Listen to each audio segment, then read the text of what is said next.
एक दिन मैंने प्रश्न रखा था कि भगवान अकारण करुण हैं, तो भक्ति आदि की शर्त क्यों रखते हैं अपनी कृपा में? ये तो सकारण करुण कहलाएंगे। कारण युक्त कृपा है, तो कारण युक्त कृपा तो संसार में सभी करते हैं। अरे भाई, एक व्यक्ति दुकान खोल के बैठा है, वो अपने सामान का रुपया चाहता है, एक व्यक्ति सामान चाहता है। सामान वाला कहां ढूंढने जाए खरीदने वाले को? खरीदने वाला कलकत्ता, बंबई, मद्रास, अलग अलग जगहों के सामान बिकते हैं, वो कहां ढूंढने जाए? दोनों का अपना स्वार्थ है, तो ये सकारण कृपा है।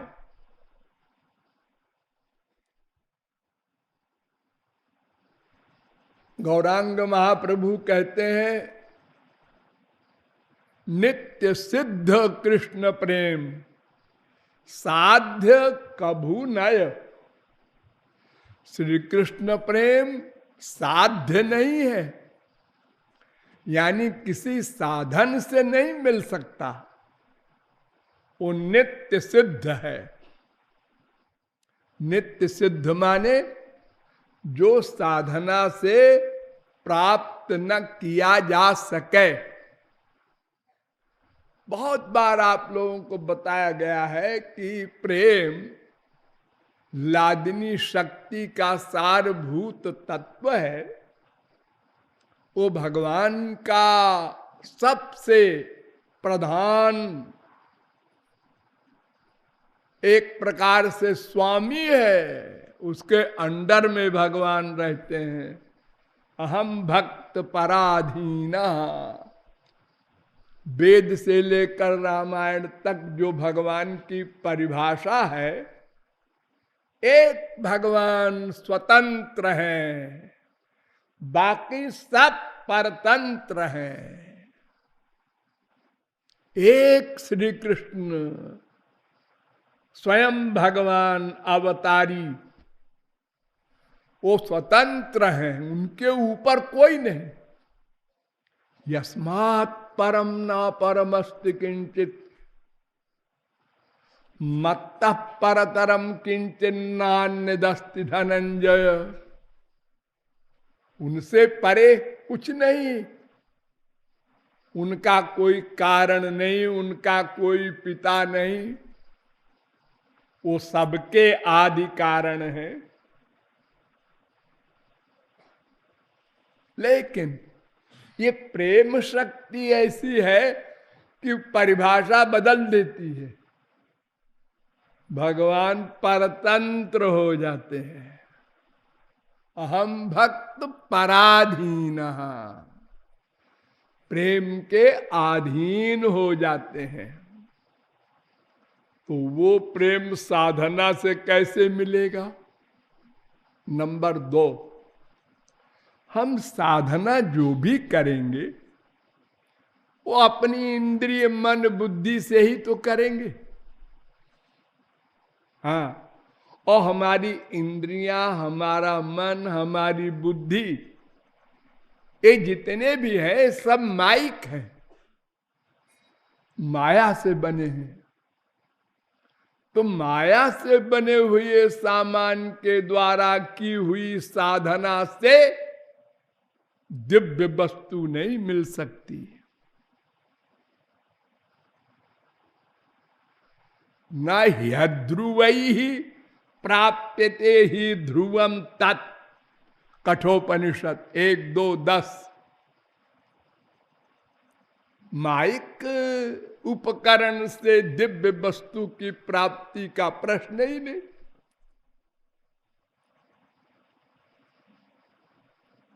इसलिए ये ऐसा तो प्रतीत होता है कि ये प्रेम नित्य सिद्ध वस्तु है, साधना से नहीं मिलती। तो फिर जब नित्य सिद्ध है, कृपा से ही मिलता है ये सामान, तो फिर क्यों नहीं कृपा होती हम लोगों पर? हाँ, कुछ लोगों पर हुई है, ये भी पढ़ते हैं, सुनते हैं। जिन महापुरुषों पर हुई है, क्यों हुई है? कंप्लेंट भगवान के ऊपर है। हमने क्या बिगाड़ा जो हमारे ऊपर कृपा नहीं हुई, वो प्रेम नहीं मिला? इसका मतलब कुछ शर्त है, और अगर शर्त है तो फिर वही प्रश्न आ गया, वो अकारण करुण कैसे है?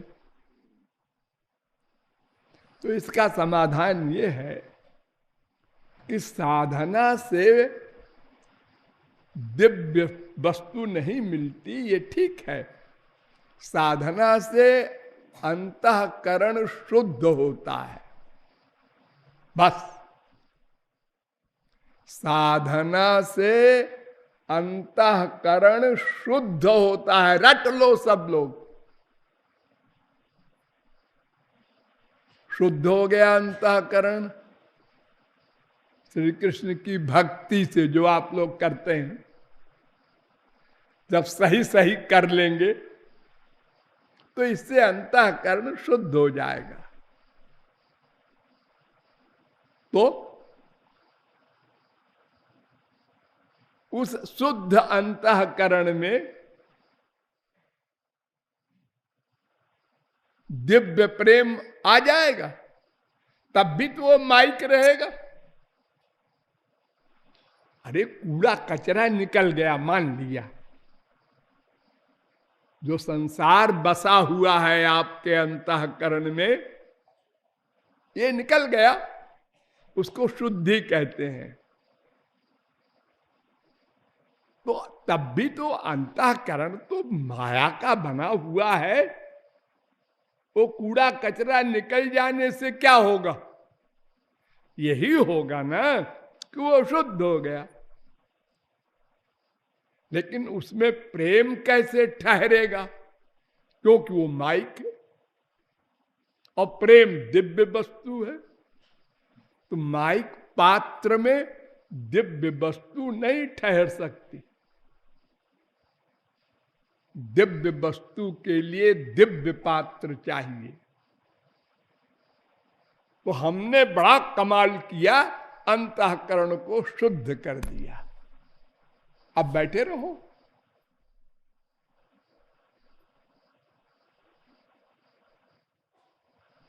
इससे काम नहीं बनेगा। ठीक है, अब आप इसके आगे पाप पुण्य नहीं करेंगे, लेकिन भगवत प्राप्ति नहीं होगी, क्योंकि भगवान की कृपा नहीं होगी। क्योंकि भगवान के कृपा के लिए अभी आपका बर्तन नहीं बना। तो एक भगवान की शक्ति होती है, स्वरूप शक्ति। वो स्वरूप शक्ति के द्वारा अंतःकरण दिव्य बनाया जाता है। दिव्य,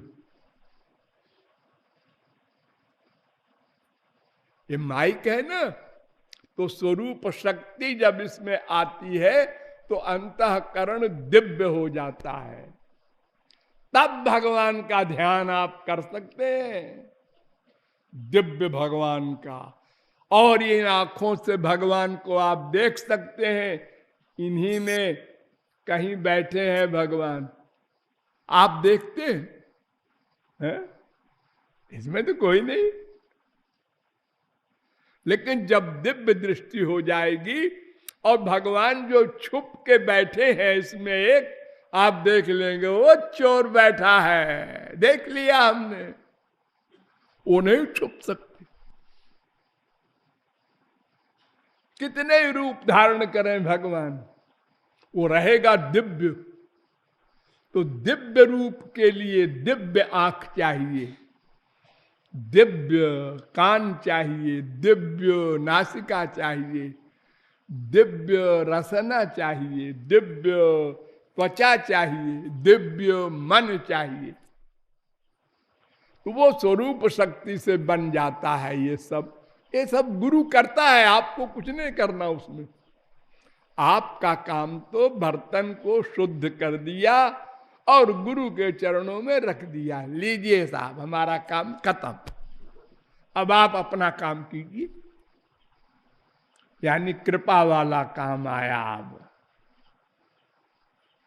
अब इसके आगे हम कुछ कर ही नहीं सकते, क्योंकि अलौकिक वस्तु वो जो है अलौकिक शक्ति, स्वरूप शक्ति, वो तो भगवान और गुरु के पास है।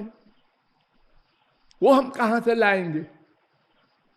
तो वो गुरु ही वो काम करता है, हमको स्वरूप शक्ति देता है और हमारे ये मैटर दिव्य हो जाते हैं।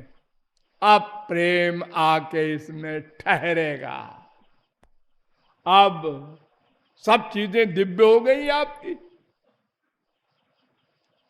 अब भगवान मुट्ठी में हो गया, मुट्ठी में। सूरदास अंधे वो चैलेंज कर रहे हैं, हृदय ते जब जाहुगे मर्द बदोंगो तो है। फिर न भगवान आपसे अलग हो सकते हैं, न आप भगवान से अलग हो सकते हैं। कोई पावर नहीं विश्व में। और ज्ञानियों का ध्यान हमेशा प्राकृत रहता है, क्योंकि कृपा उनको नहीं मिल सकती। उनका ब्रह्म कृपा नहीं करता, वो तो एक पर्सनैलिटी है बस। तो बिना कृपा के तो मन दिव्य होगा नहीं, चाहे ज्ञानी हो, चाहे भक्त हो, चाहे कर्मी हो, कोई हो।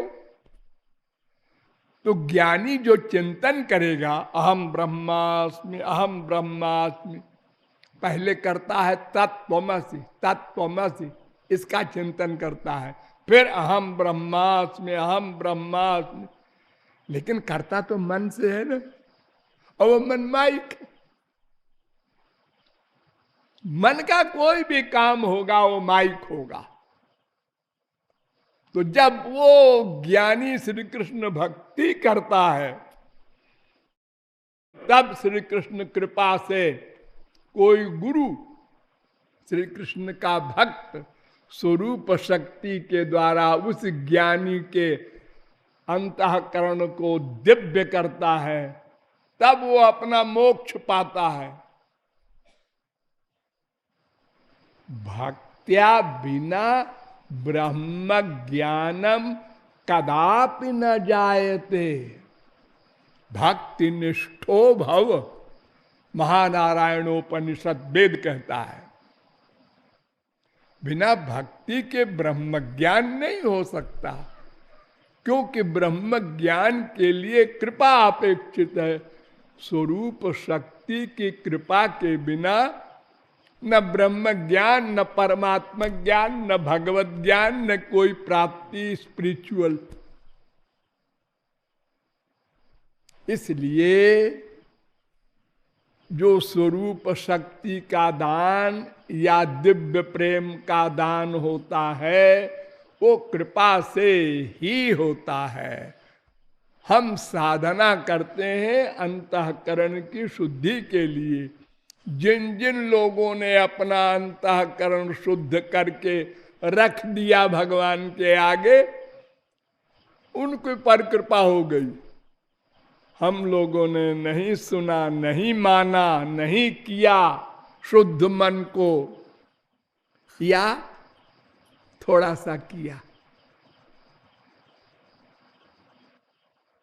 एक बार कपड़े में साबुन लगाया, 4 बार गंदगी में डुबाया, फिर एक बार लगाया, फिर 10 बार डुबाया। सोचो 24 घंटे में कितनी देर आप लोग इस मन को हरि गुरु में रखते हैं? बस सोच लो अकेले में। अरे 6 घंटे तो सोने में चले गए, 18 घंटे बचे, उसमें भी 2-3 घंटे नहाने धोने खाने पीने में गए। अब बाकी टाइम में सोचो, कोई सर्विस कर रहा है, कोई बिजनेस कर रहा है, कोई घर में बैठा है, आज इतवार है छुट्टी है तो क्या कर रहा है? क्या किया इतवार को छुट्टी के दिन? बीवी से गप्पे किया, बच्चे को गोद में लेके यूं यूं किया, पड़ोसी के यहां गए, वहां कुछ गप्पे किया। ये क्या करते हो? ये टाइम बिताते हैं किसी प्रकार ये मानव देह खत्म हो, छुट्टी मिले, जल्दी से कुत्ते बिल्ली गधे बने तो क्या होगा? तो एक एक रोटी के लिए दिन भर दौड़ेंगे और भूखे सो जाएंगे, और कुछ तो भूखे ही मर जाएंगे। इसी जीवन के लिए लापरवाही हो रही होगी। और क्या कारण है कि सब कुछ मिल गया, मानव देह, भारत में जन्म, और रास्ता बताने वाला मिल गया, हमको रास्ता भी मिल गया, हमारी बुद्धि ने मान लिया, हाँ समझ गए क्या करना चाहिए और करना चाहिए, ये भी मान लिया, लेकिन किया नहीं, या बहुत थोड़ा सा किया।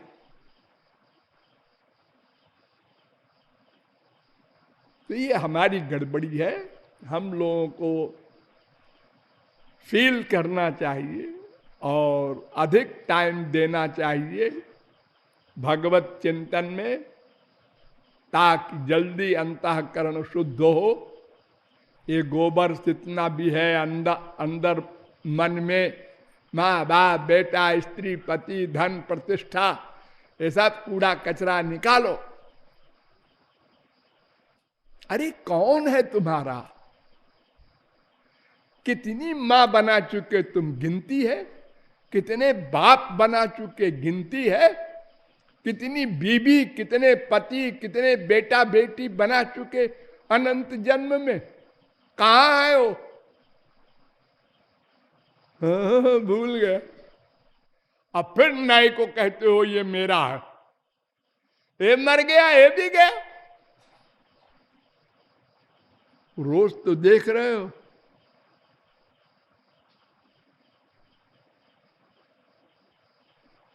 तो साधना से साध्य मिलेगा, ये भी ठीक, क्योंकि साधना से अंतःकरण की शुद्धि करनी होगी, तभी कृपा मिलेगी।